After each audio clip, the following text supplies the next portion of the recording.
Yes, thank you, Pat. And again, I'm going to enter into this space with gratefulness for all those that are here this week, for all those that have been here in the last two times that we've had this. I want to thank you for your beauty, your openness, your stories, because of you, I have another poem to share with you that emerged in the last 3 weeks because of the stories that we all shared 3 weeks ago.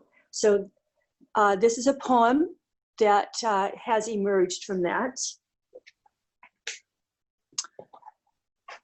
Let me put my glasses on. It might help me be able to see this better. Here we go. Thanks, Christina. Okay, so here we go. Words seldom capture our human condition in all its suffering, in all its glory. And so we use metaphor. Death becomes the ultimate door through which our precious loved ones enter and explode into 1,000 stars. And our sadnesses are packed into the backpack we carry into our online classes. Each sadness becoming a letter, each letter a student whom we cannot see or touch. How can we teach like this? And the break COVID imposes on our lives becomes a gift, a blessed space, allowing us to be more present with family. And the urge to create that levels our hesitancy and raises our courage becomes a daily haiku.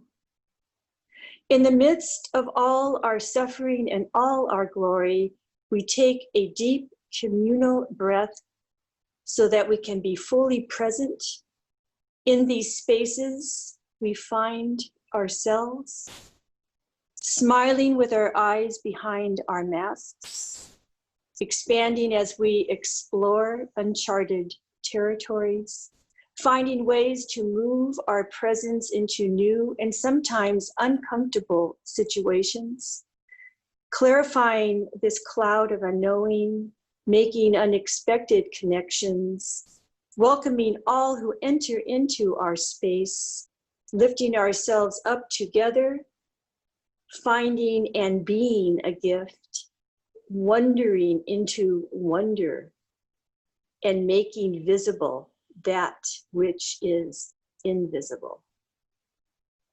And so following, because I often repeat what I do, that's just who I am.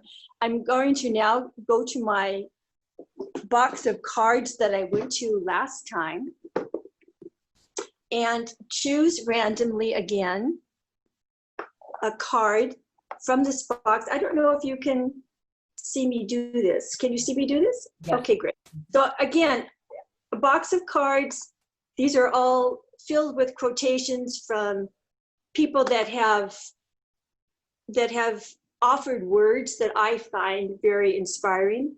I have no idea which card I'm going to be picking, but I'm just going to kind of randomly, and it says this one, okay? This is, I have no idea. So let's see what card is being offered. That was my box of cards. What card is being offered to us this week? And this is from, oh, Chardin, Teilhard de Chardin, one of my favorite authors. Yes. We live in a world of new Genesis, and new Genesis is spelled N-O-O. This is his word that he himself created to refer to the fact that we are constantly evolving upward. It's a slow process, but it is a process that's happening. We live in a world of new Genesis, a world that is being born instead of a world that is. The world glows with a new warmth, that is to say, it opens wholly to the power of love. And we have Chardin for today. Okay. And so I have completed what again, repetitious. I'm a very repeatable kind of individual. Okay. So Christina, it's your turn. All right. I'm just going to go back to, I don't want to get people seasick here. Okay. There we go. All right. So mine, I was reflecting this week on the Tao and reflecting maybe in a way that I've read a lot about the Tao over the years, and I've meditated thinking about this symbology. In meditating on the Tao, and this has been an incredibly difficult week, collectively and in my life individually. A lot of things have come up in my life that were unexpected, but maybe expected, on a soul level. And the Tao gave me and gives me some clarity as to what it is that I am experiencing, what I'm exploring right now. And this has been a journey for me for many, many years, but it, like Chardin, like it evolves and it becomes even more clear with every experience that I have as I evolve, or as we as a collective spiral upwards slowly but surely. Experiences come around again. You have an experience, you learn, and then it comes around again to another experience similar, so that you can deepen your knowings and deepen your knowings about yourself and how you respond and how you, what you're triggered by, how you react, and all the ways that you want to continue maybe letting go of part of those experiences, integrating others. And so when I look at the Tao now, what I've been thinking about is that we in our society, and this is, I could speak for myself, when I was young and I was growing up in the Catholic Church, there was this there were the teachings that I received from my teachers, and even at church, were around, trying to be like Christ, being Christ light, trying to live my life in this way, and I resonated with that. But I always felt like, but he, I'll never be that. He's outside of me, because he's that Christ light. Is so perfect and bright. There's no way I can ever be that. Like, I'm human, and I can strive to be good. And this is me thinking as a young girl and as a young teenager, I can strive to be that, but I'll never be that, because I am so imperfect, and I have, I'll never be able to emulate that. And so I felt it was untenable, unreachable. But as I've gotten older, and I've read, and I don't call myself a Catholic anymore. I call myself a cultural Catholic. I don't go to church, but I have deepened my spirituality, and I can respect the ritual and the ceremony in the Catholic religion. And I still love going when I go to Europe, or when I go to Mexico, or I love going to different older churches and looking at the art and the beauty and feeling the presence of spirit in different places, not just in churches, but in the land, on the ground, with people. But in my exploration of myself and of trying to find something that I thought was outside of myself and untenable, and on my journey, I realized that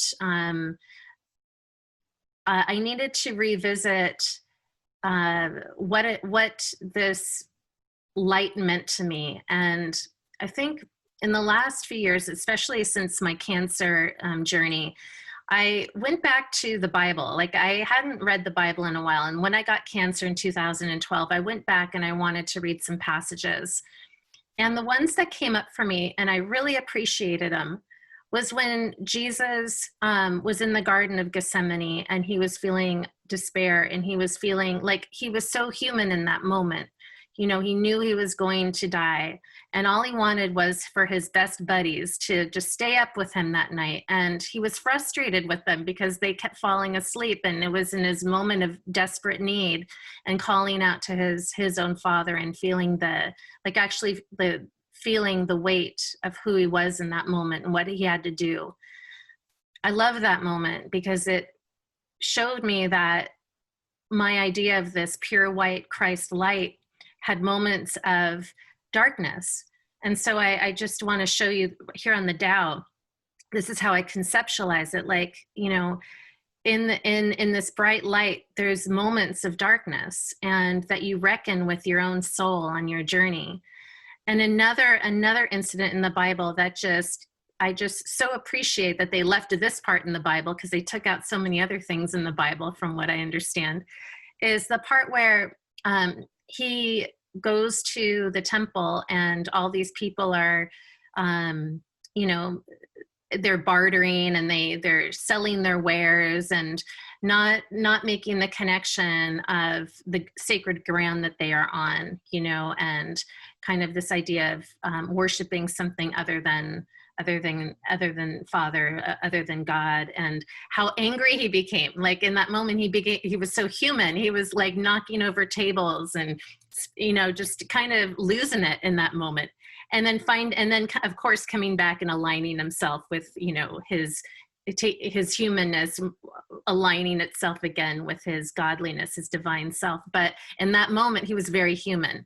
And I always go back to those two moments in the New Testament. If I go back to the New Testament, I go back to those two moments to give me hope that it is attainable, that the light within is.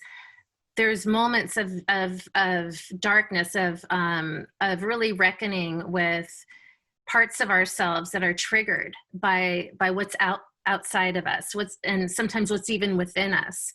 And to explore, for me, is to explore the shadow, and not to lay in the shadow, like and stay in the shadow to where my heart becomes hard and contracted, like the stone heart or the stone bird, but rather that I can be comfortable in this moment of darkness.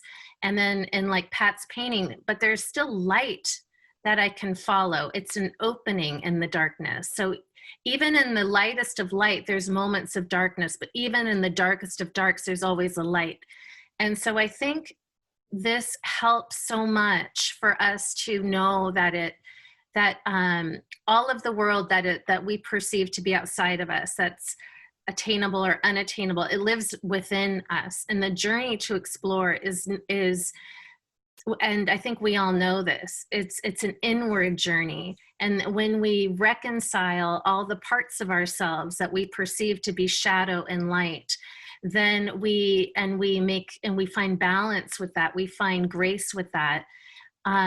What we see on the outside then begins to become more in focus, more clear about our pathway forward. Then we can see in the darkness, oh, here's a pathway in a different direction that I didn't even see before, because I was not allowing myself, I wasn't in a space where I could even see that path. And so these are the kinds of things I've been really contemplating this week, and I hope they resonate, and maybe give us a moment to just be settled within ourselves when we struggle with those moments of darkness, and to know that it's not a good or bad binary. It's just, it's the forces that live within that are outside of ourselves as well.